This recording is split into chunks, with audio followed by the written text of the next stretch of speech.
মধ্যপ্রাচ্যে চলমান সংঘাতের ধারাবাহিকতায় হরমুজ প্রণালীর পর এবার অস্থিতিশীল হয়ে উঠেছে বাব আল মানদেব। ইয়েমেন ও জিবুতির মধ্যবর্তী মাত্র ৩০ কিলোমিটার প্রশস্ত এই জলপথ দিয়ে প্রতি বছর ট্রিলিয়ন ডলারের এবং সমুদ্রপথে হওয়া বৈশ্বিক বাণিজ্যের বড় অংশের পণ্য পরিবাহিত হয়। সুয়েজ খাল খোলার পর থেকে ইউরোপ ও এশিয়ার মধ্যে সংক্ষিপ্ততম নৌপথ হিসেবে এই রুটটি ব্যবহার হয়ে আসছে। লোহিত সাগরে হুথিদের তৎপরতা আগে থেকেই ছিল।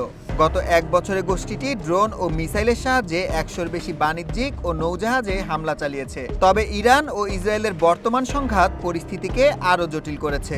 সংঘাত গভীর হলে তারা বাব আল মানদেব জলপথটি সম্পূর্ণ বন্ধের হুঁশিয়ারি দিয়েছে। হামলার ভয়ে এই পথে তেল পরিবহন অর্ধেকের নিচে নেমে এসেছে। আগে প্রতিদিন এই পথে গড়ে ৯৩ লাখ ব্যারেল তেল সরবরাহ হলেও তা এখন মাত্র ৪১ লাখে ঠেকেছে। একই প্রভাবে সুয়েজ খাল ও সুমেত পাইপলাইন দিয়েও তেল সরবরাহ প্রায় অর্ধেক কমে গেছে। হরমুজ প্রণালীতে জাহাজ চলাচল সীমিত হওয়ায় বিশ্ববাজারে তেলের দাম ইতিমধ্যে রেকর্ড উচ্চতায় পৌঁছেছে। ব্রেন্ট ক্রুড তেলের দাম ৫০% বেড়ে ব্যারেল প্রতি $১১৬ ছাড়িয়েছে। হরমুজ সংকটের কারণে সৌদি আরব এখন এশিয়ার তেল রপ্তানির জন্য বাব আল মানদেব ও লোহিত সাগরের ওপর অতিরিক্ত নির্ভরশীল হয়ে পড়েছে। বিকল্প এই পথটিও বন্ধ হলে কয়েক সপ্তাহের মধ্যে উপসাগরীয় দেশগুলোর তেল প্রবাহ স্থবির হয়ে পড়ার শঙ্কা রয়েছে।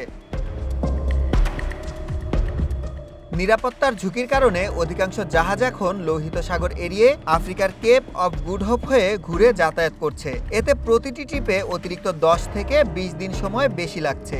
বাড়তি সময় ও জাহাজ ভাড়ার কারণে বিশ্বজুড়ে পণ্য সরবরাহ ব্যয় ও মুদ্রাস্ফীতি বেড়েই চলেছে। বিশেষ করে ইউরোপের জ্বালানি আমদানি এবং আফ্রিকার খাদ্য নিরাপত্তা সরাসরি হুমকির মুখে পড়েছে। জিবুতিতে অবস্থিত আফ্রিকার সামরিক ঘাঁটি ক্যাম্প লেমোনিয়ার হুথিদের সরাসরি লক্ষ্যবস্তুর মধ্যে রয়েছে। ইতিমধ্যে হুথিরা প্রথমবারের মতো ইসরায়েলের সরাসরি মিসাইল হামলা চালিয়ে যুদ্ধে নিজেদের অবস্থান জানান দিয়েছে। বিশ্লেষকরা সতর্ক করেছেন, শুধু সামরিক শক্তি দিয়ে এই জলপথের নিরাপত্তা নিশ্চিত করা সম্ভব নয়। অবিলম্বে কূটনৈতিক সমাধান না হলে ইউরোপ ও এশিয়ার জ্বালানি এবং খাদ্য নিরাপত্তা দীর্ঘমেয়াদী সংকটের মুখে পড়বে।